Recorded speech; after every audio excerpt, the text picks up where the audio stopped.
Hi, good morning. How are you? I'm good. I'm good. How Great. are you doing?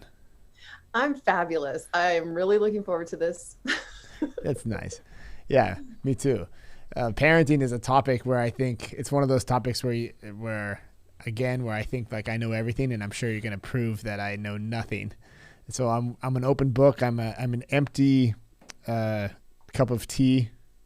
Please fill me up with parenting knowledge. Let's do this. I'm a parent of. I've got three kids, and we've done the whole ups and downs. I don't think I was reading your profile a little bit.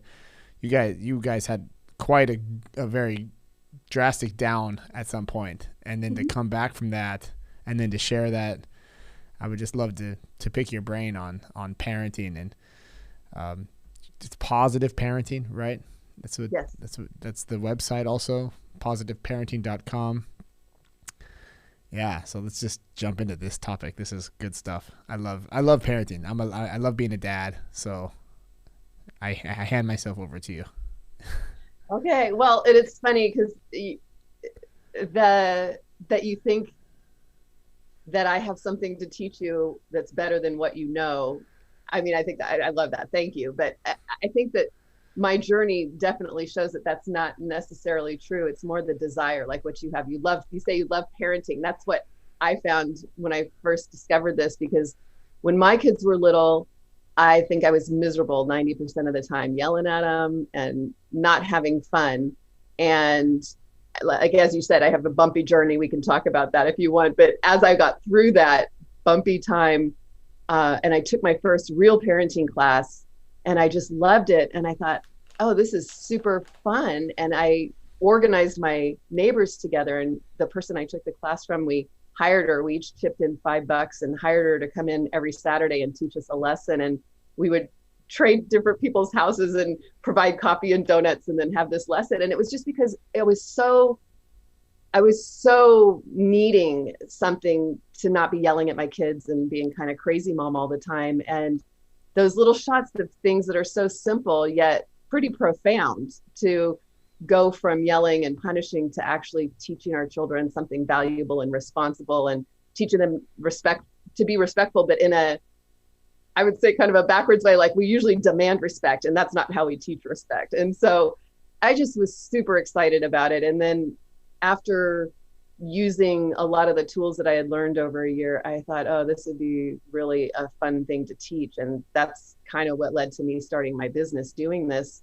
And also a prayer I put out during those hard times. I found myself, after a divorce, a very hard divorce, working in a law firm. And I have three little kids. I can barely pay for daycare. And I I think I had subsidized childcare, so I'm barely making anything.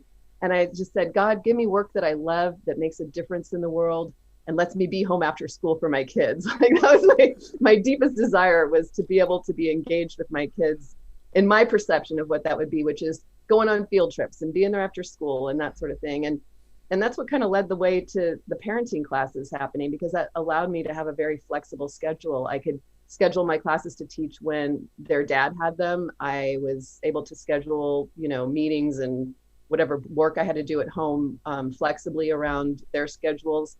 And it really led me to having what I feel like was a very wealthy life, maybe not in money. I mean, I scraped by, but I was no means rich, but I had that flexibility and that time with my kids, that my own perception of me was what I wanted. Yeah, I'm the same way.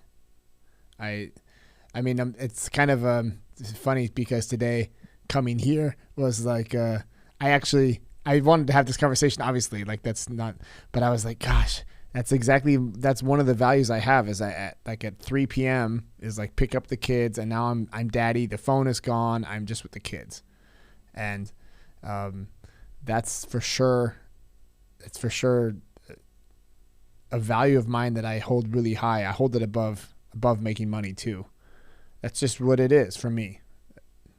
Because the time, you just don't get that time back. I don't think with they're 18, and then they don't care about you really anyway, in that sense. Like, they don't really want you to be around.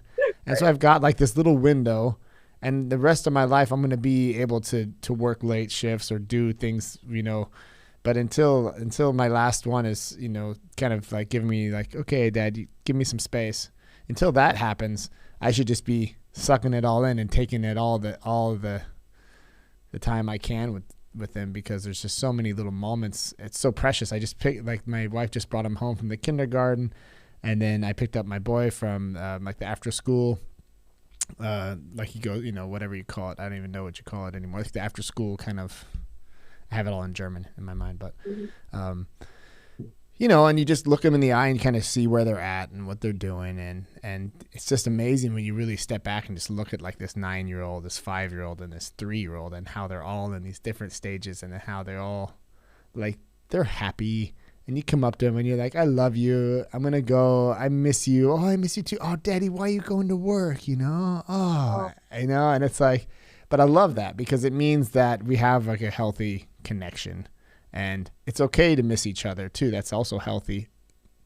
It'd be a lot worse if they're just like, hanging on to me like, no, don't go. And if that would be too much for me, I couldn't handle that. Well, and I think that speaks to a few things. One is, and I'll give you a parenting tip here. Saying I love you is so great.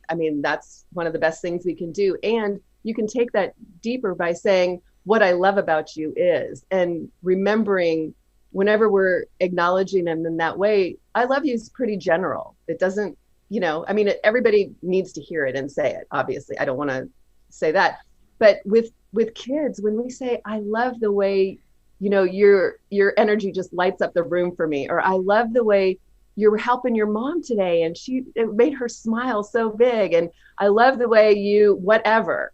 And you fill in those specific details, those are the things that light kids up. Those are the things that make them really feel like, oh, you see me, like you see the things I'm doing. And so I like to take those opportunities, what you're talking about, those moments where you just observe and look at life through their eyes and make an observation. Like, I love the way you're just studying that ant. Like, yeah, I know kids are awesome for that. Like, really, it is so true.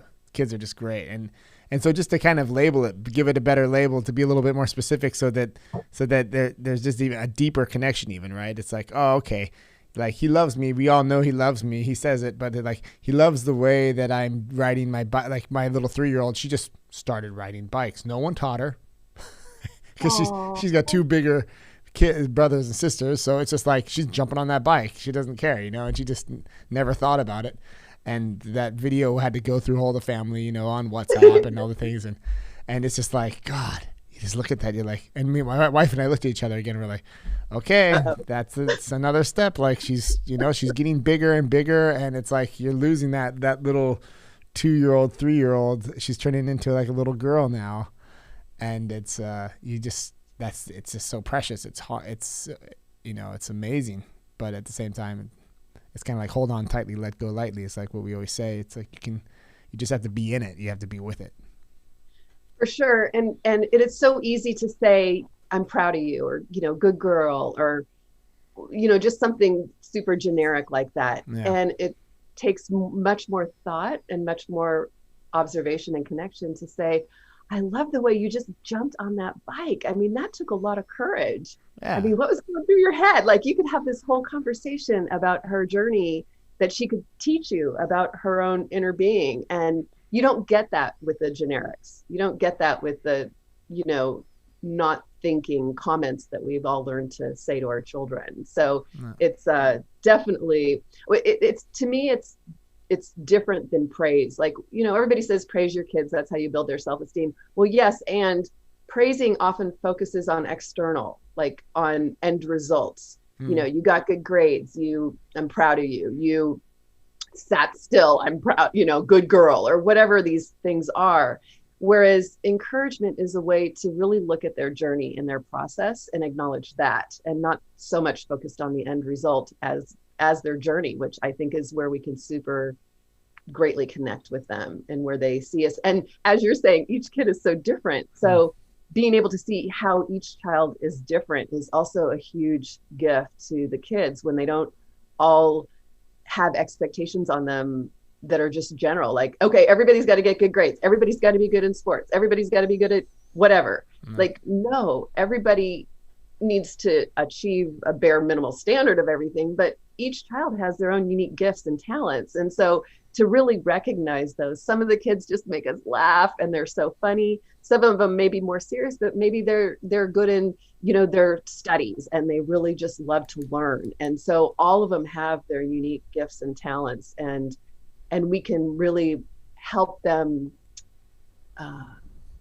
really celebrate themselves and their uniqueness, so that they don't lose that. Because so often this world tries to put us all in these cookie cutters, like we're all supposed to be something, and that breaks kids' spirits, that when they feel like they don't fit in. And so I think it's wonderful as a parent to give our children a sense of belonging by really seeing who they are, to really taking that time to pay attention. And I bet you could explain each of your three children, like their uniqueness, in great detail, and they need to hear that from you too. Yeah. It's there's such a funny, like, something that's popping in my head right now. Are you familiar with any of Stephen Covey's work? Oh yes, of course. Okay. 7 Habits of Highly Effective Teens was a book. I think either he wrote it with his son or something. It was fun. Yes. Okay, cool. Yeah. Because that just reminds me of this, that one of the very first stories in the very beginning of it was this interaction with him and his son. His son is like now older and running the company and everything. It's kind of funny because I haven't checked in. I remember reading that book. My dad gave it to me back like 20 years ago. And so, he's gone and his son is running the company or something like that. And I just was getting back into it again with Eric, and I were kind of running through the book, kind of just as a way to run through effectiveness, even in our relationship as a worker. Like, I'm his boss and we're trying to figure out the stuff. And I was like, maybe we should just jump into this book. And it reminded me, this story came up with him and his wife, and the way that you just said that, like their social mirror, the way that their expectations of their son. I guess he was really bad at baseball or something, and so they were kind of embarrassed, and so they were protective of him when he was playing baseball, and it was like not authentic, right? Because the son kind of caught up on it. Like they didn't really. There was like this whole miscommunication going on about, okay, he's striking out. Well, now we're parents, and we're like, no, it's fine. You're gonna do it. You're good. You're gonna, trying to give him this external thing, and really it was just them embarrassed. It just proved that. It reinforced the fact that they were just embarrassed about the fact that their son was failing miserably at this sport in front of everybody or something like that. So he went back to the drawing table with him and his wife, and they changed themselves, right? And they decided to go back and say I guess what did they do? I mean, what was the way to bring that back? There was something, I'm kind of forgetting it now, actually. How Yeah, I don't recall that specific story. I mean, I know I read Stephen Covey, and he influenced a lot of what I know and what I do. I mean, I feel like all of that was absorbed. And same with Deepak Chopra. He wrote 7 Spiritual Laws for Kids too. So, all of those gurus from back then kind of informed us in our parenting. I could imagine that they would just be more authentic. I mean, I think you led that story well with that they were kind of having to put on this face for the public or whatever it is. And so he and his wife probably decided, hey, with our kids, we just need to make sure we're honoring our kids where they are and being authentic, because kids know when we're faking it. Yeah. I mean, sure. You can't, that's part of the whole, what we were talking about in terms of encouragement, and saying, oh, that's good, or that's great, and the kid knows they didn't do a great job. They're like, yeah, right, you're just saying that because you're my parent, you're supposed to say that. And that's why it's so important to point out the unique things where you can look at it and go, wow, well, you did this really great here, and it looks like this you were working on, or And I always find a good blanket statement when I don't know how to be delicate about something that maybe they didn't do well, or that is off in my own opinion. You could always say that's interesting, and that one usually that's interesting. is a way to be more authentic. Like, that was an interesting way to do that, and I can get away with that one more because there's less fakeness to it than saying it's good when it's not good. Yeah, and just accepting them for who they are, right? Like, that's Like that's all you really have to do. You just have to like be like, okay, this is not his sport. Or if you do you want to play it? Like why are we doing this in general? Like this is this something that you're even into, or is it just me projecting on you like a lot of parents do, especially in sports? It's like it's almost toxic sometimes, whereas like, you know, It is toxic often. yeah. I mean, it's like, man, he doesn't even want to do that. I've experienced that with my son, even when trying to teach him something, which is interesting. We were on the mountain, and this, you know, he was snowboarding. We were teaching him snowboarding, and you know, I think, oh, I'm good. I know how to snowboard. I'm going to teach him how to snowboard. So we go up there, and I'm just totally blocking him. Like I'm basically like everything that I was doing was just pushing him in the wrong direction. And one of the instructors that we hadn't booked was there, and actually it was the other way around. We booked the instructor, but Tristan wanted me to be around anyway because he was like kind of still young enough to where he didn't want to be with this other guy by himself or whatever. And so the instructor's like, just let him do however he wants to do. Like just let him, if he wants to slide on his butt all the way down, just let him do that. You know, it's like he's 4 years old. Like it's just either he can do it, or I think, or 5, whatever. Either he can do it or he can't. Nothing you're saying right now. Besides, all you're doing is just putting more input on, and he doesn't need any other input. He's got enough input with just getting down the mountain without dying, you know. And you were able to receive that coaching, it sounds like, from him. Yeah, it was cool. It was like, oh, okay. So I just was like, I'm just gonna. And then we just made it a game. I was like, how do you want to go down? Just go down however you want, you know. And he's like, oh yeah, I can just do whatever I want. And then we had a blast, and it all worked. And he was snowboarding by the end of the day. And it was like, oh yeah, ding dong. I like, you know, my overparenting, all my little things, you know, just forget all that and just let him be him and do whatever it is that he wants to do. And if he wants to take him off and go get a hamburger, then that's what we're doing. Cause this is like vacation, right? Like this isn't, we're not like, you know, that's a whole nother thing. It's like, I don't understand. Why do you go on vacation and you put your kids on these external stressors? You know, just because you want them to be the snowboarder that you always dreamed them to be, because that's what you wanted to do. And, you know, it's like this whole circle. It's like, let it go, man. Right. But that's such a great example of something that's going to take you through even his teen years. I mean, you're always going to go back and remember this moment where you learned how he learns best. Like this moment where you saw the transition from frustration and being blocked into open and learning. And it's not going to change. I mean, he's going to grow, and he's going to still have that same kind of learning style. And so, you know, to me, those are the moments that I live for with my kids, that, you know, where I've had these moments of seeing my child all of a sudden through somebody else's eyes. In this case, it was a ski instructor, right. But to go, oh, wow. Like, yeah, this is good. This.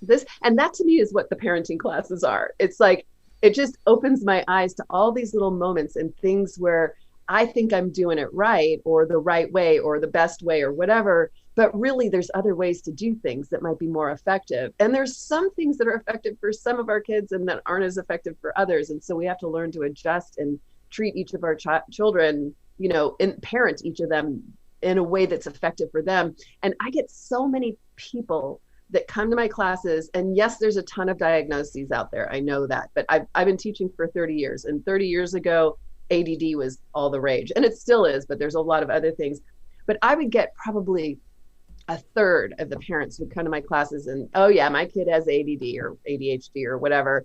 And we would go through the class, and like half of them, their kids were not ADHD. It was their parenting style that clashed with who the child was. And when they started using a parenting style that was more aligned with how the child learned, all of those behaviors that they were doing, that they were complaining about, went away.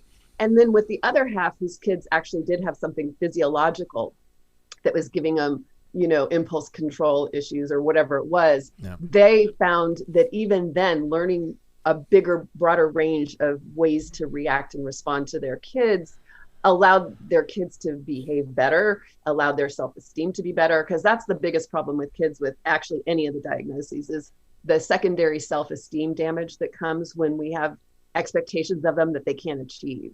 And so it's not so much, they can learn how to cope and learn coping skills and mechanisms for whatever their deficit is, whether it's, dyslexia or ADHD or sensory processing or whatever the name is. They can learn the coping skills and the ways to adjust to those things. But what they don't always succeed is in the self-esteem damage that happens from the judgment and the frustration and the impatience that everybody around them has, including parents and teachers. Yeah. It's crazy because that stuff is also things that you're not aware of as a parent, that you're actually judging your child. You're not even aware that that's going on. And it's like this undercurrent of negative energy that pulls everything. And it doesn't matter how good you're working on the symptom. It's like this undercurrent of the true acceptance of the child for who they are, and not making them feel guilty because it's this one. Maybe you have multiple children and this one child just kind of is like the problem child or whatever, and it just turns into that whole thing. Or even the dynamic. You have 3 kids, so we have like a sandwich kid, right? So the sandwich kid is like a dynamic there. I see that with my first daughter. She's in the middle, and she's kind of got it from both ends, And what I really wanted to talk to you about, as you're talking about, I was like, oh, you know what? Now that I got you on here, because this is a point of how would you say, like, I don't know the word, like contingency, or it's like a point in our, like, where Franzi and I we've battled it out multiple times, and I don't know if the solution that we have is really the most elegant one. That would be the bedtime. You have the bedtime and get your kids into bed at say, I don't know, 8 p.m. every night without any hassles. What is your trick there? Well, definitely it's a process, and definitely it's one of the most common struggles that a lot of parents have. And routine and training is key, obviously, having a consistent routine. So if you have a schedule that's really chaotic, where, we're out some nights and this and that, and it's hard to have a consistent bedtime, it's hard to make that work. So the first thing is, are you in a space and time in your lives where you actually could be pretty consistent, even for just a couple weeks in a row? Once you get a routine in place, then you can be out of the system and have a late night out, and you can recover from it. But you've got to get the system in place. And so, well, what do you do right now? What's your bedtime routine right now? The bedtime routine has gotten better because the kids have just gotten older, right? That just let's see, where should I start? We could just talk about it now, but it's gotten a little bit better. But I maybe. Okay, this is the thing. Like, we started off with this with our first daughter, with Carlota. The history goes back to us moving out of our house. So this is like this is my whole thing. This is my wife's going to be like, oh, here he goes. This is the way that I justify the way that we do it now. I justify it to her too, because we moved out of our house when we were remodeling our house, and then Carly was 3 years old, 3.5. So she was still very like clingy. It was kind of it wasn't really like, in retrospect, I wish we would have waited a couple more years to optionally remodel our house, because it put like this stress on top of the whole family. We moved into an apartment, and the whole year of us being in this apartment was very stressful because of that external stress. And so the bedtime thing was just terrible. It was just like, that was getting the kids, we didn't have enough space in the apartment, and then they all had like two of the kids had to sleep in the same room together, which is actually not that big of a deal. It's totally normal, but it created a new dynamic for them, which they didn't have before, because before they all had their own bedroom. And so now it was like, okay. And what I ended up doing, I just went to bed with the kids. I'm like, I'm just going to lay down with them. And so I did the whole lay down with the kids thing, and then the whole sneak out of the bedroom thing, and make sure that they sleep and wake up. And I was a slave to that, because I did that. Franzi was always like, don't do that. Make a cut and go to bed. And I felt bad, and I was too emotional about it. So I ruined this whole go to bed thing by me going and laying down especially with Carlota, because she's even a little bit more clingy. And I felt bad. I had like a guilt thing about moving out and putting her in this new situation. So that was like me trying to make up for that. So fast forward to us being back in our home now. Now it's like, okay, everyone's got their own room. We're safe. We're good. What happens? They all moved into our new big bedroom that we built for ourselves. Like we did like this huge family bed now. Franzi can't even sleep in there because it's just, she's like, well, she just says it's just too many bodies in here, you know? She just, it's so for the longest time, it was like me sleeping with all the kids and Franzi used to go sleep somewhere else. And I'm sleeping with like 3 kids in this huge family bed because that, you know, and the thing is like So is that where you are now? Well, kind of like now it's to the point where it's chilled out a lot. It's just kind of stopped without any reason. Like they're not so clingy anymore. It's like we kind of got over it for some magical reason. Like now we had like a good, you know, month or 2 of this scheduled in bed, lay down.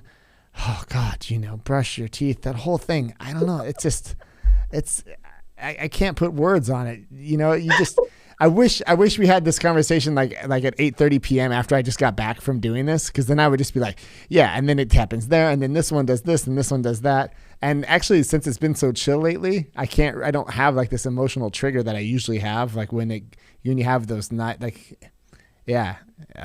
Anyway, I guess I'll just put it down for you. Now it's like I sleep with my boy in the big bedroom. The girls are all sleeping together in one bed upstairs now. So there's still the together sleeping thing is still happening. Right. And so let me just say that there's a style of parenting, attachment parenting, where they do have family bed and it's a choice. So when it's a choice and everybody loves family bed, it's great. Yeah. But when people aren't sleeping, and it sounds like your wife has that same thing that I had, which I can't sleep with elbows and knees banging into me all night long. Like that doesn't work for me. I don't get good sleep. I don't like it. So family bed was not my preferred style either. So you as a family get to come up with like what you want to do about this. And at some point you and your wife may want to have your own room together again. Oh, imagine that. Like when that happens, it's like we're like, wait a minute, all the kids are sleeping. We have the bed to ourselves. We're like, let's go to bed. So, you know, that's all you do. You just like say, okay, the sex is like not even important. Let's just go to bed. Right? We'll figure out the sex thing later. But at least we can just like sleep in our own bed by ourselves. It's amazing. Yeah, and if that's how much relief you have when that happens, then I think that's a sign that you two might want to work towards this. Because here's the thing: the kids will follow your lead wherever you take them. Right now, you've left it open that family bed is how it works around here, and I think kids are naturally going to always gravitate to that if it's possible. If we look at our human evolution, like we were in caves together for millions of years before we like started doing this.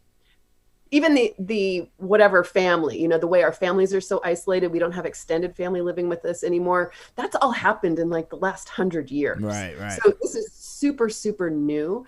And I feel like kids' nightmares and kids being afraid in the dark and kids not liking to be left alone is a very primitive response, and it's baked in biologically. So I think always having a sensitivity to that, not wanting to be alone in your room, like we always have to have a basic compassion for that, because this is not how we evolved at all. So understanding that, which is why it was interesting to hear you say that when you put your 2 kids in the room together, that actually confounded the bedtime routine more, because usually that's one possible solution when you've got chaotic bedtime and kids aren't going to sleep. Sometimes you let them sleep together and that actually causes them to calm and chill and be okay. They're safety from each other, right? Normally, yeah. I think the only problem there was that they're just so, like the 2 girls are so close in age.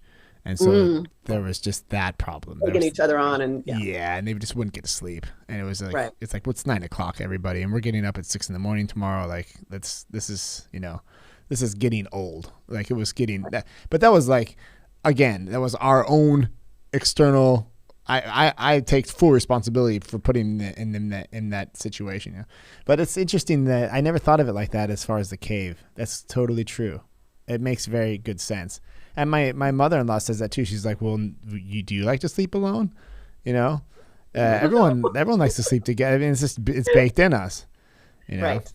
Right. That, yeah. And so that just having that understanding, which I think is where your like, oh, came from, where you started allowing them into your bed. That was your, your deeper intuition saying like, this is safety for my children and I'm providing what they need.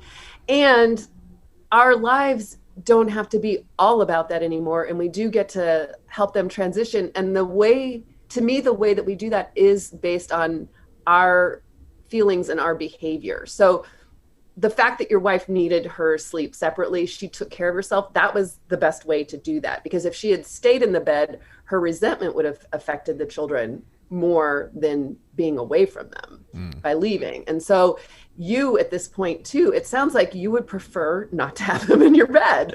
You would prefer to have, you and your wife in your new room that you created with this thing and have them in their own rooms. And so you get to have that if you choose it. But the first thing is to set that intention and to have the talk with your wife and go, okay, I'm ready to do this, because it will be a transition. It sounds so funny. Like if you had shown me this conversation like 10 years ago when I didn't have any kids, I'd be like, you kidding me? Like, this is where we're at now? Like you're bartering with your children for we remodeled our whole house and built our perfect, master bedroom with the bathroom kind of thing, and it's like, that was so cool. This is going to be our thing. And the kids are like, oh, this is great.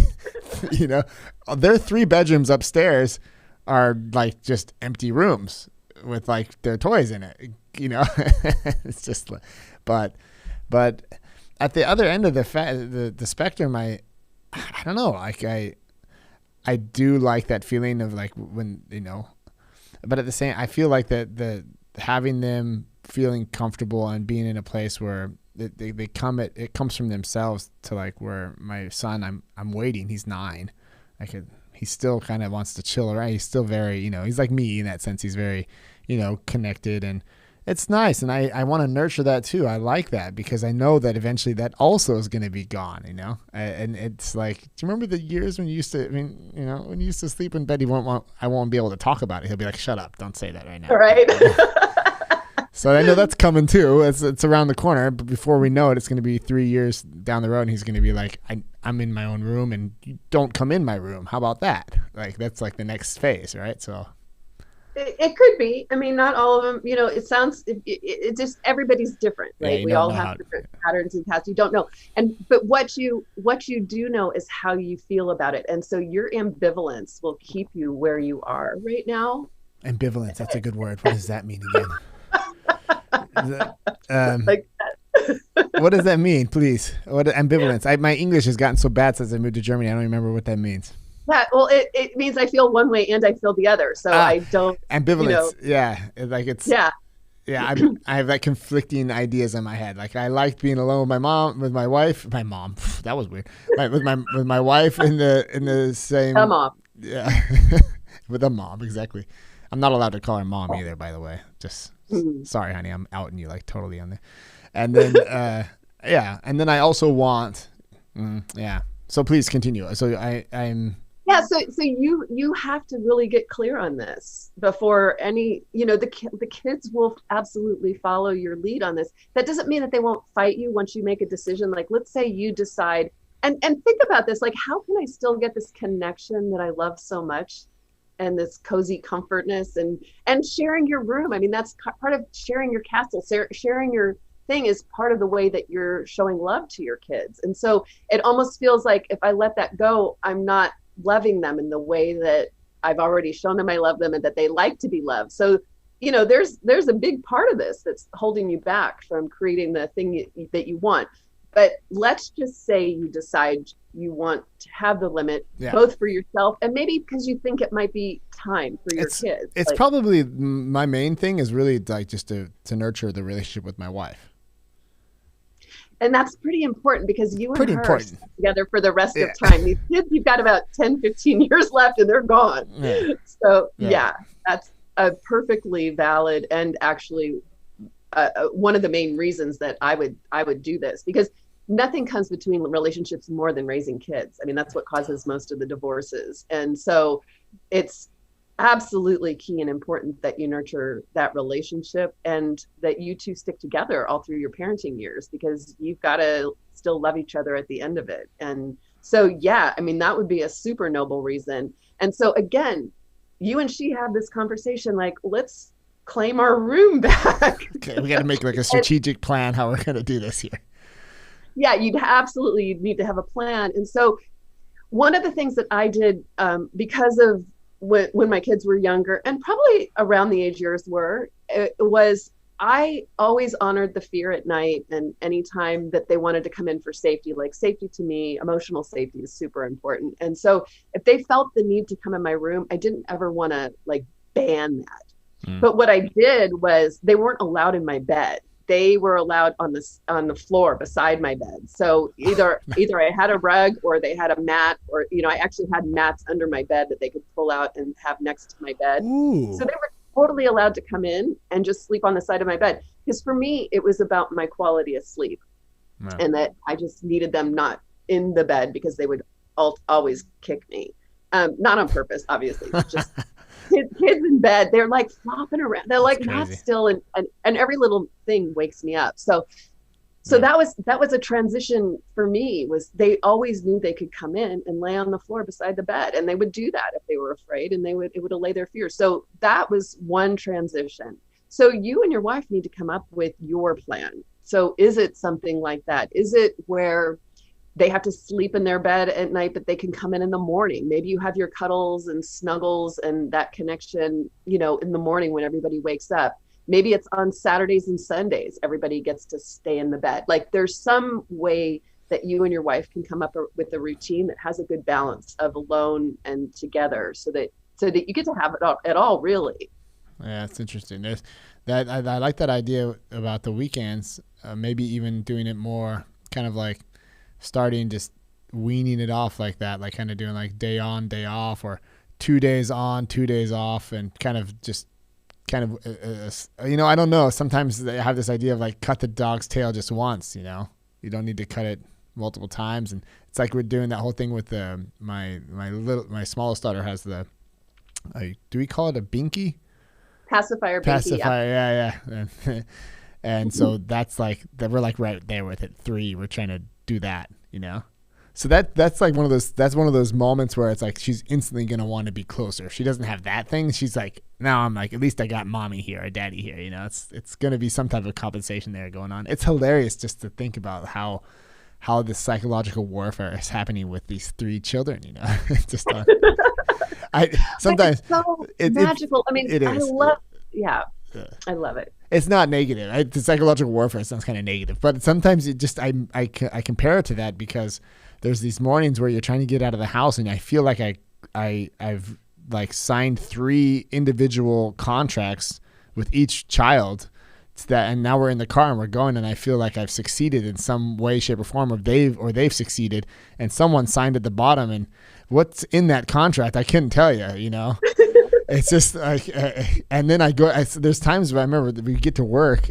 Franzi and I, she works in the pharmacy, and I have a studio up here, like in the same building. So, like whoever dropped off the other girls and the boy, and then we kind of convene at work again, and we look at each other just like, oh, now we get to work, woohoo! And you feel like relieved, that like I'm at least now I have like work to do, yay! And that was that, that's bad because it was too much work to get out of the house in the morning. There's too much going on, there's too many power plays happening. And then my wife and I are both very dominant people, so if we're not on the same page, then we power play, and the kids they hone right in on that, so. Yeah, I've read something about it. If the parents aren't agreeing, that's a field day for misbehavior for the kids. They love that. Yeah. So that's, totally. That's why, again, you two getting on the same page is super important. And I agree, like that relief at being at work. I know one of my biggest kind of demographics is pretty successful. And I get a lot of dads taking my class, but a lot of times the wives drag them. As the years have come by, more and more men sign up now because they're doing like you. They're really involved with the parenting, so they are interested. But typically in the past, it's been women who's been successful in their careers. So now maybe they're late 30s, early 40s, and they have this 3-year-old running the house, and they like don't know what to do. How did and that they're happen? going out of their mind. Like, I've been a successful businesswoman, boardroom CEO, whatever. And now I don't know what to do with this 3-year-old who's running the show. And, and it's just, so we can have really super good self-esteem at work, but our parenting self-esteem could be like squat. And it's because we don't always feel effective or feel like we know what to do or can do, or that we're doing what we're supposed to be doing with these kids. And I think that's a huge way where I can be super helpful to parents where, like, yeah, you're the leader and the authority figure, but how you get there is really important. And one of the things that I love about like learning this positive parenting, I know when my kids were around the age of your kids, maybe just slightly older, like I would sit around in the morning drinking my coffee and doing whatever I had agreed to do, but I was not stressed. They were the ones like, hurry up, Mom, we gotta go. Oh, cool. Because I trained them like that. They've got to be responsible for this. They've got to be out the door on time. Like if they want to get to school, because I didn't make myself in charge of it. And I think that's the key, is figuring out how to delegate the responsibility so that your kids own it, like that they want to be on school on time because they don't want to be late. And that's where if you can get to that place, then you're not carrying all this load, and you're not having to freak in the morning when they're not ready on time.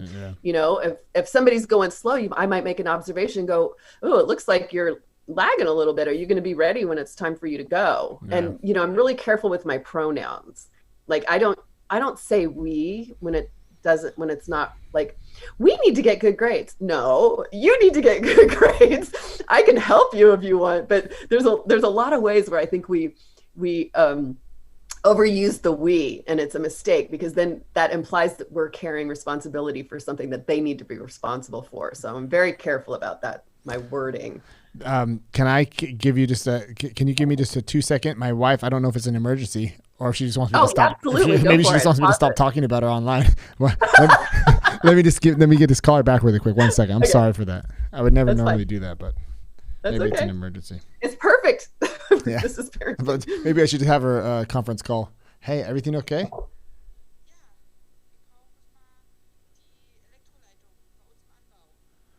Elektroleitung Anbau.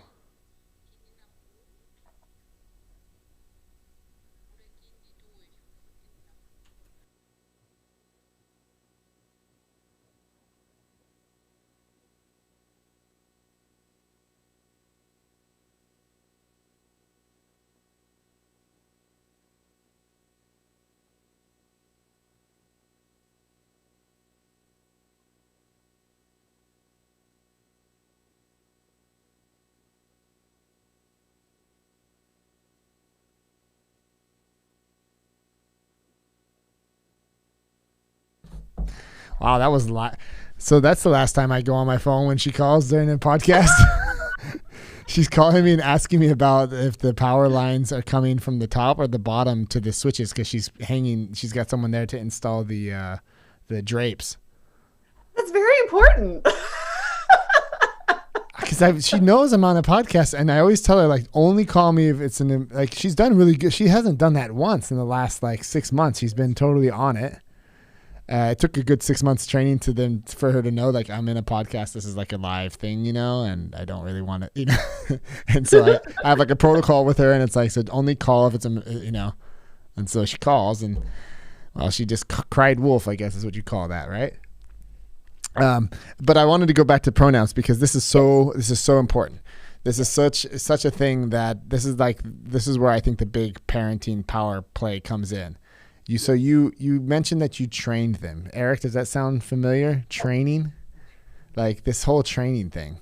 Because that's also a Stephen Covey thing for me. Like I was reading about this, that like when you give them a task, or you give the child the responsibility for themselves, it's really, really hard for them, because when they first get this responsibility to actually to be the boss of this thing. So you guys are the bosses of brushing your teeth. You're the boss of getting yourself ready for school. I'm drinking my coffee, and I'm getting in the car at 7:45, and we're going to school. whether you got underwear on or not. So like, make sure, but the thing is, you can't just drop them into cold water. You have to train them for a period of time so that they understand, okay, and now at the end of this training period, there's a switching of the roles. Like, okay, now I'm giving you the complete control. You're the boss. I'm your helper. If you need help, I'm here for you, but it's on you to ask for help. I'm not going to say, did you put this in your backpack? Did you put that in your backpack? Do you have your lunch? Do you have your homework? That whole thing. Right. That's right. No, and I absolutely got that from Covey. You're right. I mean, I remember reading that about when he taught his son how to mow the lawn. He just didn't like drop him in there. He had a way of mowing his lawn, and he was out there with his son every time the lawn needed to be mowed. Like, you go up and down in this straight line and this kitty corner way, and I mean, to the minutest detail. And I really took that to heart, and I've used that like with my kids. I remember, Michelle, like teaching a child, like something as simple as teaching a child to clean the bathroom. Parents are always saying, go clean the bathroom. And when you say that, you're setting your kid up for failure. Right. Because I will tell you, a child's version of cleaning the bathroom is completely different from our version of cleaning the bathroom. And so anytime you're vague, and we don't think we're being vague, to us saying clean the bathroom is super, like, parents tell me this, like, that's super clear to me, like clean the bathroom. No, it is not super clear to a 7-year-old or a 10-year-old or a 12-year-old or a 15-year-old. You have to get in there and show them exactly what to do. And even further along what you were saying there, Remington, was that it's not, okay, now I'm going to turn this over to you. That's not how the training works. Yeah. The training works with you observing, like, wow, it looks like you're really onto this. Like, it looks like you've got this handled. Yeah. You think you're ready, to be on your own. Like, that's the true ownership, where you're handing it over to them in cooperation with them. Not like where you're the big boss man and you're, like you've kind of like suddenly decided that they're ready. No, they decide when they're ready by showing it through what they're doing, their achievement level, their capability level, that they can handle it and that they're willing to handle it. And you need to know all of those things, because capable and willing are also two different things with kids. They might be capable of it, but if they're not willing, they're not going to do it. Yeah. And so it's super important to make sure that you're managing all that. And yes, you're leading it. Yes, you're facilitating it. But the finesse is when you teach your children and they own the learning. And so us taking our ego out of it is so much better for them. When they learn something and do it and they really feel like they learned it on their own, because we've used the pronouns correctly and we've used the phrasing in this way that they're getting to own what they're learning, and we're not some big superhero teacher. It's just a better way to go about this for long range ownership for them. Does that make sense? Yeah, for sure. Yeah, that was the thing recently, because I was like, well, every morning with my son, getting him to school in the morning, and it's also unnatural to get up so early and do that whole thing. Like, that's a whole other problem. But okay, that's the society that we're in. That's the cards that we're dealt. So okay, he needs to be in bed by this time so that he can get up at that time. He gets up now by himself at 6 a.m, which is like, I was just like, whoa, dude, nicely done. Like, and he's like, yeah, I got to get to school. Kind of like, it's like, all right, man. He's owning it. That's perfect. That's what you want to hear. You want them owning it. You want them doing it. That's where, like, I didn't do this. This child has decided this. But it was it's a new thing. It's a new thing. Like, I'm proud, but it's very recent. It was, right. And this training process of it was like, my wife, and she was kind of like, oh, really, we got to train him and stuff. And I'm like, well, like, he does, like, it's so true. Like, with the bathroom, like, I don't even really know how to clean. Like, if my wife tells me how to clean the bathroom, like, I'm just going to get Windex on everything and just make sure that it's all, and then she just shake her head and be like, okay, and that's the same thing. It's like, well, then train me, and it sounds so weird to say, like, a 38-year-old man to say to his wife, well, train me how to clean the bathroom, but it's so true, because the person that's doing it and knows what's going on, and all these, it's kind of like the there is no beginner's mind, right? Because you know everything, so you don't really know what a beginner has to go through to get to the point to where you're at. It's too much knowledge sometimes also blinds you from being a good teacher. There's this.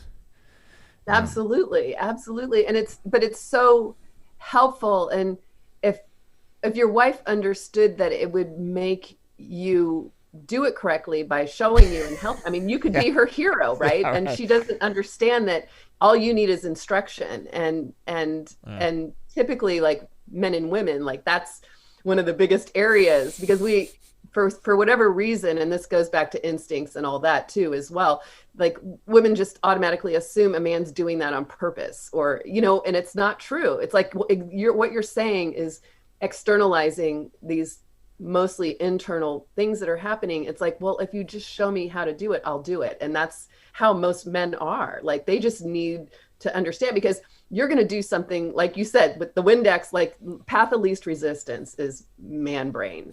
And like, that's just how it is. And extraordinary attention to detail is typically, and I shouldn't say man, it's like masculine and feminine really is what it is. And we all have both, but there's just differences. And if we don't pay attention to those and honor those, it's going to mess up our relationships. And so definitely with kids, I think being super specific and articulating and training, making sure that they're ready for it is key.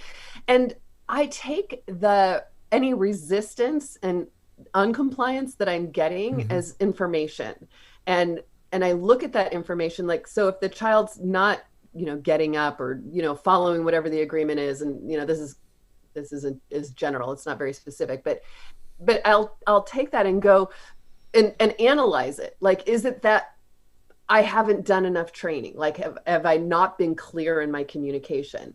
Is it that I haven't acknowledged the efforts that they put in, so they've given up and they've just decided, like, this isn't worth it? Is it that, whatever? I'm asking myself questions, because to me, kids naturally want to make us proud, naturally want to help and cooperate and be, do stuff. Like, kids have so much energy to do stuff. Sure. And they feel good about themselves. Like, this is another new thing. 50, 100 years ago, we all lived on farms. Like, everybody had a job. Little kids had to collect eggs and do stuff. And like, everybody had work they had to do. And our culture, the last 20, 30, 40, 50 years, kids don't have to do stuff. Like, we do everything for them. It's like, no wonder they can't achieve or do anything. Like, they don't get to have responsibility. And so I think in our homes where we don't have pigs and chickens and all these things anymore, we need to create ways that our children can be valuable and contribute. And so, having jobs and having things that they're responsible for, and just getting up and getting ready is something that they need to be that's a way to give your child self-esteem, is giving them the responsibility for getting themselves up and getting ready and doing stuff. Like, one of the homework exercises in my class is, think of one thing you're doing for your child that your child could be doing for his or herself this week. Like, that's one thing. And you can do that the entire, 18, 20 years you're raising your kid. What is one thing I'm doing for my child right now that my child could be doing for his or herself? And this starts 2-3 years old. Like, a kid can actually put their breakfast together. Right. If you have a little kid, you could put like a little amount of cereal in a little bowl and cover it and put it at their height at the fridge, and a little tiny cup, you don't want to give them the gallon of milk that they could spill, but a little tiny thing for them to take that out of the fridge in the morning and make their little breakfast. Oh my gosh, that gives them so much esteem. That's a cool idea. The beginning to this. I'm going to do that tomorrow. That's a good idea. That's a good one. One thing at a time. Don't overwhelm them. Don't turn everything over to them at once. But one thing. First, I'm going to make him watch this podcast, and then I'm going to make him take notes. No, but that's so cool, because I just pictured my little girl playing, because we have like this. It's not manageable. The cereal is in like a bag, and it's too big. And she tries, and she's like always so frustrated, because like, imagine, like, it's like a dog food bag for me, And she's trying to like put it in there, and of course it's gonna like spill all over the place, and everyone's gonna yell at her and be, "Come on, what are you doing, Maggie? Get it!" Her name's Margarita. Maggie, we call her Maggie. She's just like the little small Simpsons girl, and she's still got the binky in the mouth, and it's like, Yeah, give her a chance. Just give her like a little container and a little milk, and then she's like, "This is my thing," and she'll love that. She'll love that because that's the thing, especially at that age. They want to do everything by themselves, and you just don't allow them to. What's it's like that must be so frustrating, you know? Yeah, and set them up to be successful, and that's why I take my kids' lack of compliance as information, and anything that they're doing, I ask myself, am I having an age appropriate expectation here for them? I mean, I really, and I'll have to check that, because a lot of people expect things that their kids are not capable of yet at this age. And so I'll back it down and give them a way to be successful, and then you can build from there. So I always like to err on the side of making it easier, not harder. For some reason, we have this mistaken notion, I've got to make it really hard so they like achieve this result and then they're going to be strong and great. No. Do it the opposite. Like give them something that's way easier, and then they'll crave more. Like give me more, because they're capable of it. And it's just a much better way, self-esteem wise, for most kids to operate. It sounds kind of, it's weird that I say this. I have a connection in my mind to cold showers, because to like but that's how he did it too. It's like like small steps, small achievable steps, and that it builds your confidence in that too. It's like just start out with like 5 seconds, then it's like 10 seconds, and I can do 10 seconds, and all of a sudden you're doing 3-4 minute cold showers, because and it's the same psychological principle with children. And just give them these small little victories that build upon, and they build their self-esteem, and then they're like, look, I'm this independent. You know, it's so cool when they come around the corner like, I did that myself, you know, and you're just like, yeah, man, you know, nicely done. It's for everybody. It's cool. And the parents can kind of, it's like you're front loading this whole management of the family in a way, you know, once you've put in this type of work, it's a well-oiled machine, and you have a family that functions. And it's so true what you said about the farming too. Like I was trying to say that the other day to Tristan, and I don't think I was talking about farming, but I was just kind of talking like think about how lucky we are. Like I kind of read a statistic or something that in the developed world, you know, we're like only like 5% of the whole world, I don't know what the number was, has clean water and has all these things that we have. And just to not take that for granted, to understand that, like it was storming outside, and I was like, look how cool. Imagine like living in a tent, you know, and not having, and like the water isn't clean. Like think about that. You just go to the refrigerator, press the button, it comes out nice clean water for you. That's like a, you know, a royalty kind of thing in this planet, like to have just clean water coming out of every little faucet that you want, and you just drink it, and to not take that for granted. He's kind of looking at me like, okay, man, you know, get off your pedestal there for a second. But it's true. Yeah, and it's true. And and I mean, I used to always threaten my kids when they were little, because they act all entitled, you know, and we always have a problem with that. It's like, man, I'm taking you to Calcutta one of these days, because I just, you know, can't handle this. And I was always like, I would say that either in my mind or even to them once in a while, like, and trying to figure out how to get out of this. And one time we had an opportunity and took them to Tijuana, which I don't know if you've ever been there, but I have been. Yeah, it's very, very third world and tough. And I mean, literally they were crying, like, take us back. Like they did not want to stay there at all. And I think that hugely impacted them. It's like, until they actually see what real poverty looks like, and lack of sanitation and all those things, they're not going to get it. So I just realized, like, all that threatening didn't work. Taking them there worked. Yeah. Well, I mean, because the whole thing about keeping the house clean, it's kind of like, you know, my wife tends to take it personal that the kids just kind of come home and they're like, I'm home. So the jacket, the shoes, the bags, they're off of me now, and I go and play now. You know, and she's like, that's so rude, because like, you know, we all are like, you know, me and my wife are like sitting there like cleaning everything and going out, and you know, and she just, and I'm like, well, don't take it personal, but you kind of do, because it's kind of like, you're not respecting this, you know, this wonderful house of ours that we have, that we've built together, that we go. And why do you guys go to the kindergarten? Why do you go to, well, school is kind of a different reason, but like, why do the kids go to the kindergarten? I could just stay at home all day and clean all day, but no, we go to work, we make money. This is like the whole things so that we can pay for all this stuff. And, it's like, how are you going to explain that to a 3-year-old brain? She's just like, she shouldn't have to deal with that. But at the same time. No, and they can't. I mean, to me, that's irrelevant to the situation. And so the thing to do is action. So if a child walks in the house and drops the backpack, there's different tactics depending on their behavior. So we have I teach a systematic approach to when they're misbehaving. You actually assess like the reason they're misbehaving. One of the reasons is that they're just, they just came home and they're tired and frustrated or whatever, and they drop their backpack. So one of the things is you can walk over to them. You don't have to say anything to them, and just stare at the backpack and look at them and put your hand and rub their back. This is if it's a power struggle. Maybe that's not a power struggle. Maybe it's something else. Then I might walk up and rub their back and go, oh, you must have had a really hard day. And I would reach down and pick up the backpack and hand it to them.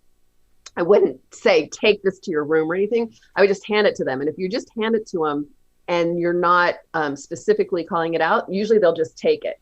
If it was the other thing I was saying, a power struggle, they would drop it or throw it. So you have to know which behavior is at the essence of why they dropped it, right, in order for this to be effective. So let's say it's the one where I'm saying, oh, it looks like you had a really rough day. I'll hand the backpack to them. They'll take it. I'll walk down the hall with them, saying, tell me about it. What's going on? And we get to their room. They toss their backpack in their room, and that's it. So either way, what the idea is that they don't get away with just trashing the house when they come home, that you're redirecting the behavior and training them. Again, I like that we're using this word. I don't always use that so much, but I think it's the Covey theme in our little podcast here. Yeah. And so like that training them, that when you walk in the house, you don't just throw everything everywhere. Yeah. And it's not the everyday nagging, like, why are you throwing everything? And then taking it personally. It's like, okay, I've got to take the time to make sure that this child learns that when they come home, the backpack goes into their bedroom. And so I'm going to do that with these different tactics until they figure it out. Like that's just, that's my job. My job as a parent is to keep this place running in an orderly enough fashion that I don't go out of my mind. It's interesting though, this, like I pictured you doing that. Like I sometimes if I'm on my game like that too, like it's like you go down on one knee, you get to them on the eye level, right? And then it's they know, like that's what they need. That you're right. Like you're picking them up where they're at. Like they're also, it's also in the kindergarten. It's a stressful thing. They're there with the kids all day. They're being told what to do all day. They probably don't. I mean these angels of these saints. The saints that work. Good Lord, and I couldn't do it. I mean. If I had to, but God, there's like a million other things that I would like. You really just have to. I don't know how they do that. Maybe you're just like mentally, you just turn it off at some point. I don't know. Hopefully not, right? Because you want to be engaged. No, I mean the kindergarten teachers who are there, they love it. I mean, they thrive in it. But I mean, and I think it attracts a certain person because it doesn't pay well. And I've always thought we should pay our people who are guiding our children in the younger years like we pay college professors, and the college professors should get paid way less. Yeah. Like we have it inverted because it's so much more important shaping our children at those younger ages than adults. I don't know. It just doesn't make sense to me, the whole thing.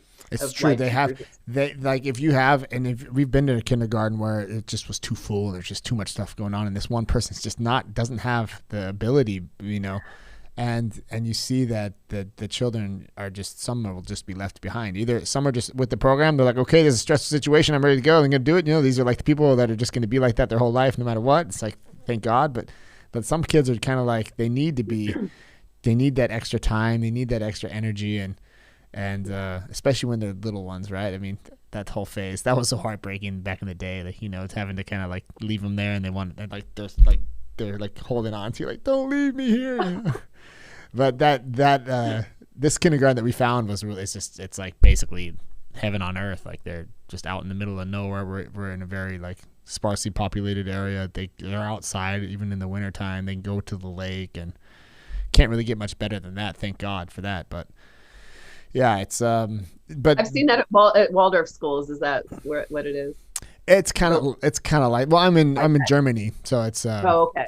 yeah, but still it's just it's very like, even sometimes I'm going to work, I'm like, man, I wish I could be in the Keter today. They're gonna go in the kindergarten. They go swimming. They go down to the lake in the summertime. They go hiking in the forest and do all this stuff and go on bike rides and stuff. But It's amazing. I mean, that's where kids learn. Like that's, I mean, they're at their optimal learning level. So then you bring any subject in that environment, of course they're all going to learn. I mean, it's a no-brainer. We put kids in a classroom in these rows of desks and ask them to be quiet and have, it's just the wrong way to go about learning. For sure. For sure. I mean, there's probably a percentage of the population that can thrive like that, but it's a smaller percentage than the percentage that is like good to go. Not everybody. Right. Yeah. Right. Like, yeah. My son's one of those guys too. Like he's definitely trying to fit into this cog system and he doesn't like it, but we just try and reinforce that with like after school activities, or just letting him be in his world when he wants to be in his world and stuff. But to get back to like this situation where the kids come back from the kindergarten, that's interesting because they still have a type of stress that they have to kind of relieve, right? It's still for them they had to be there, and there's other kids and there's this whole situation. So then they come home, it's like maybe understanding it for what it is. It's not that they want to be like, screw you, mom, I'm taking off my backpack. It's just that they just want to relieve. They feel comfortable at home, and it's a good, in a way, it's like them just trying to shed that off, and they want to play. And that's a good thing because they feel comfortable where they're at. So you just have to kind of be like, okay, you can play. How you doing? Rub the back. Here's the backpack, yeah. And that's where we put the backpack at. How was your day? Did that person bother you again? And yeah, it bothered me. Oh man, that's how kids are. They and okay. And then the backpack. Yeah, and I mean, I remember having my son when he was in kindergarten. He was getting in trouble every day, and I either talked to the teacher, had a note like what's going on, and I found out like he was messing around with a couple of these kids that he was friends with, and he's getting in trouble in his little kindergarten class. So I talked to him at home, and it's like, so what's going on? And he's like, well, I'm trying to listen, basically. I mean, this was kindergarten age. And he goes, but what was the kid's name? I can't remember the kid's name right now, but he's like, so-and-so is always bugging me. And I'm like, well, show me what he's doing. And so I'm like, I'll be you and you be your friend. Okay. And so I'm like sitting there, like listening to the teacher, and he comes over and he kind of pushes me a little. And I go, oh, okay, so I get it. So then I'm like, let's switch roles. You be you. I'm going to be your friend. And so he's sitting there listening, and I kind of did this little push, and he starts giggling. He just like, cut it out. And I'm like, okay, I get this, Michael. So when you're giggling and saying to your friend, cut it out, he's hearing play with me because you look like you totally want to play right now. So you have to get a little more assertive with this. And so when he starts bugging you like that, I want you to say no. And don't do that. And so we practice doing that. We switched the little role plays. And so, I kind of helped him like get more firm with his friend. And I think those are the ways that we can be helpful to them instead of, again, just they need the specifics and we need to understand their world. And the only way I could understand what was going on with him was to play it like that, to have this little game and like have him show me like what's going on so that I could get some insight into how I could be helpful to him. Yeah. Yeah, it's like, I mean, even adults, right? That's the same thing that we do in adulthood. We don't listen. We don't like empathically try and figure out what is that person really saying right now? What are the gestures and the mimics that are happening? Instead of just focusing on what you want to say. About what you want to get done in your agenda in this meeting, it's like, well, what's everyone else like? It seems like it would be less productive, but somehow it seems, but it's weird. Like if you really do it, there's an effectivity that comes into play that's just super. It's exponential somehow. It's because everyone's like all of a sudden they're on the same wavelength, and everyone starts to groove, and it's the same thing with the kids. It's like if you can just kind of just take that extra breath, but you have to be in a good place. And if you got external stresses and you've got all these things in life that just life does just hit you sometimes. It doesn't matter how good everything's set up. Life can throw, I mean, obviously this last year, I don't have to tell it, say it, everyone's been hit with a huge curveball, and these external stress factors are there. And if you're not able to buffer that to a certain point, like you just don't have the capacity sometimes to be like, okay, let's talk about your day at the Keter. You're like, I just did 25 meetings with, or like my wife's pharmacist. So she'll have like 40 different patients that come in, and they do that to her all day. Right. So she comes home at the end of the day, like, yeah, the last thing I want to do is ask this 3-year-old, like, what are you internalizing right now from the kindergarten? Like, just put your shit away and we can talk about it later, like, yeah. Yeah. But I mean, I think that's key to our parenting, is assessing and knowing what keeps our batteries filled or our batteries recharged, and what depletes us, and how can I, and it was just what we opened this whole thing with that this is our most important job now, and it's a job that has a beginning, a middle, and an end, and so we want to put as much effort and activity toward it. To me, that epoch of my life, raising my kids, was the most important time of their lives when I was raising them. And it was probably my magnum opus, like, where I did everything that I could to do that as well as I could during that time, because it wasn't my entire life. Like, now I'm often doing other things. And so to really know, like, I did the best I could, that was a huge motivating factor for me while raising my kids, knowing that, like, this is super important. Raising these humans is super important for me, for them, for this planet. I mean, how we get these people raised is really, really important. And we just have one shot at it. And it's just a really important job. Like, and I think when we slow down enough to realize that, that's one thing, in that taking in that breath when the kids again need something, and being able to just draw that patience forward when we need it is important. And if you're overstressed and overtired, what happens? Like, you can't do it. So you have to know how to take care of yourself. I know when I was raising my kids, I would get a massage every other week. And bubble baths were a big thing for me too, that really helped me get my energy back, like candles, incense, the whole thing. Yeah, just chilling out. Yeah, I mean, just like whatever, going for a walk, getting time with your wife. Like, what do you need to do to keep your batteries recharged so that this incessant, mom, dad thing doesn't trigger you, is key. And when it triggers you, I mean, it's okay. Like, we all make mistakes. It's okay to be short. It's okay to have a quick temper. And when it's done and you realize, and yelling at the kid or blah, blah, blah, that you go in and say, I apologize for yelling at you. I was stressed, and I just, like, making an apology for making a mistake of something that you don't really wish you had done. Yeah. It is such an amazing role modeling. Like, you want to raise kids that are compassionate and and a lot of other really cool qualities. Apologize to them when you've overstepped your image of yourself as a parent and done something like that, because that's going to have way more impact on them. Parents think that it's somehow diminishing our authority when we apologize for something, but it actually increases it exponentially. And teachers as well, when teachers do this. I remember Michelle came home one time and she's like, Mrs. Whatever yelled at us today, and then she apologized. And she was just blown away that the teacher apologized. It just gave her so much respect. That turned out to be like her favorite teacher, because that humanity that we give our children it just is so much. It affects them so greatly. So, yeah, that's a good one. I like that one. I do that too sometimes. Like, I think my little girl fell on her bike, right? Because she's just practicing, and of course she's just gonna fall.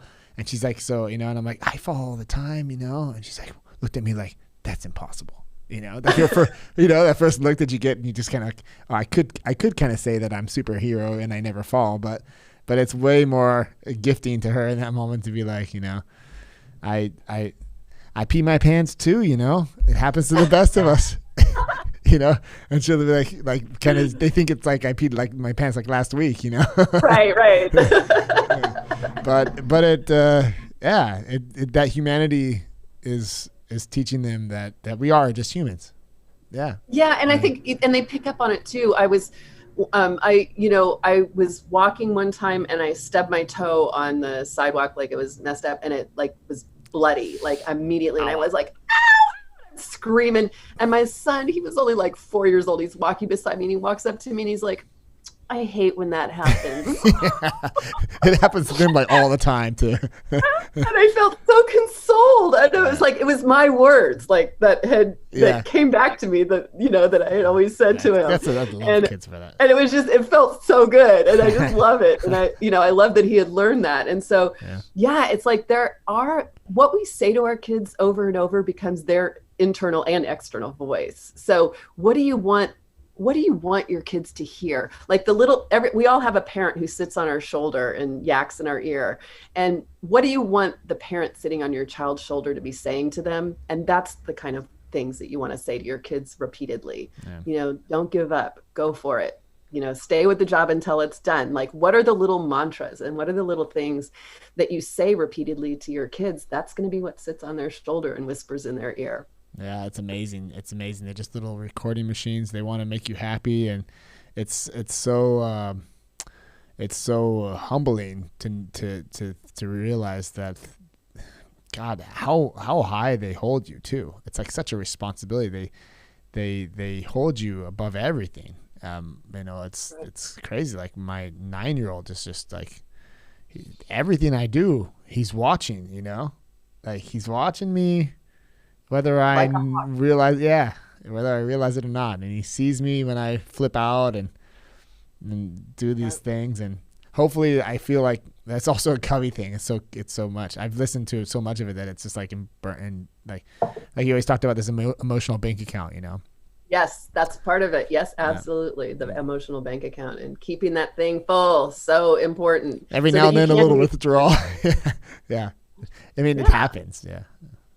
For sure. But as long as you're doing those, and there's an idea in my class that I teach called a genuine encounter moment. And it's a focused, direct attention that you place on your child that's not distracted or busy. It's kind of like what we were talking about. So, at least one time a day where your child comes up and says, Dad, Dad, Dad, Mom, Mom, Mom, that you stop what you're doing and you see the world through their eyes. That's putting money in that emotional bank account so that you can have moments where you don't like you're staying on the call or you're doing something else or whatever.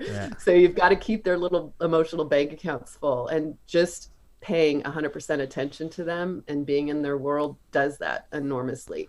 And again, we have to do that for ourselves and for our relationship as well, to keep that charged and keep that up, because you can't give up from a place of lack. And so to be able to give to our children, what do you need to do to take care of yourself? How can you support your spouse? Like each of you having a talk with each other, and that you're making sure each other are that you're helping and assisting and giving each other breaks when you need it, or even when you don't need it. I think that's what recharges the batteries more, is taking time when you don't need it so much.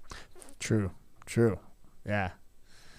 This is like, I think I have to kind of, I could probably go for another 3 hours on this stuff.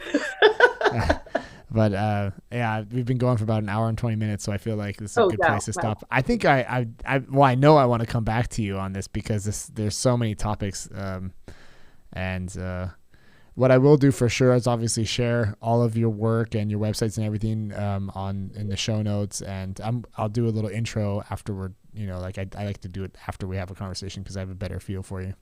But just on that level, I want to say thank you very much for sharing.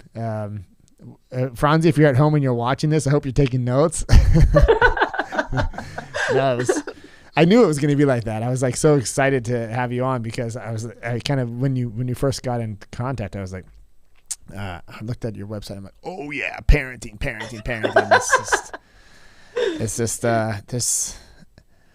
It's a science project. It feels like sometimes, raising little humans and these humans that are so dependent on you. And I don't know. Well, it's big. And I don't think enough of us get that hit early enough, that how important it is. I've had parents who took my classes that, quit jobs. I had parents who adjusted their schedules so they each worked a split shift so that their kids always had one or the other of them there. Like I've had parents move. It's like realizing how important this is. Some people need to shake up their lives a little bit and accommodate for it, so that they're really doing it, because it's a disservice to ourselves and especially to our children not to. I just, we need to do the best that we can with this job that we're given. And I feel like being a good steward of my kids is the most important thing that I can do and be when I'm raising them. Yeah, I agree with you on that completely. It's one of those things that it's just, you have to grow too as a person, and it's just be willing to just be human, and I love this idea of just looking them in the eyes, and it's once you're there, once you get that, it's almost like that's where you always want to be. You feel it. It's so giving in its own way, having that authentic relationship with your clone, basically. Right. And to put aside all of my woulda, shouldas, you should, this should, that should, and just listen. I mean, even this morning I was walking one of my grandkids to school, and I noticed myself wanting to go to that place of, blah, blah, blah, blah, blah, telling him something. I'm like, well, what did you think about whatever it was? And I get this whole conversation about his process and his thinking. And it was like, wow, like if I would have led the conversation the way my brain was telling me to lead it, I wouldn't have learned all of this. Like, this is super, super cool. Yeah. And it's just such a better way to go about it. Yeah. Yeah. It's just so much, it is. That's just, it's really good advice. Yeah. Yeah. So okay. on that level, I'll say goodbye to you. Otherwise I'll just keep on talking. Yeah. Right. And, Podmatch is new for me. That's how I was just like, I haven't done it before. So if we'll go rate each other in there or something, I think that helps me like move up in the little podcast world and, Podmatch world. Cause I don't know why I've been doing this lately. Cause I get a lot of interviews, but I think I got in there and it was competitive. Maybe. Yeah. There's a ranking thing happening there and stuff. But I definitely, it takes me about a week or so to go back, but I always do go back and I write something for sure. Yeah.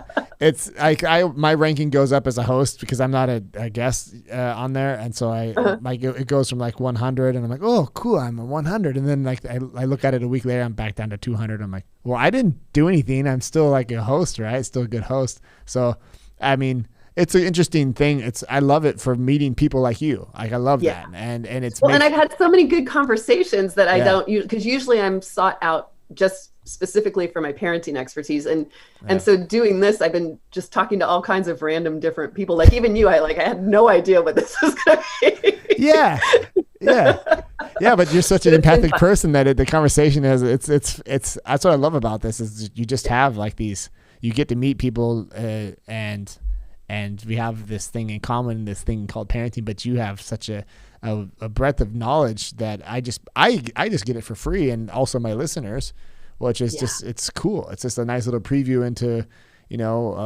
what's possible. And if anybody out there wants to dive into it, then they check out your website and they can contact you, And if you have an idea for a specific area you want to focus on at another time, sometime, absolutely let me know. Right on.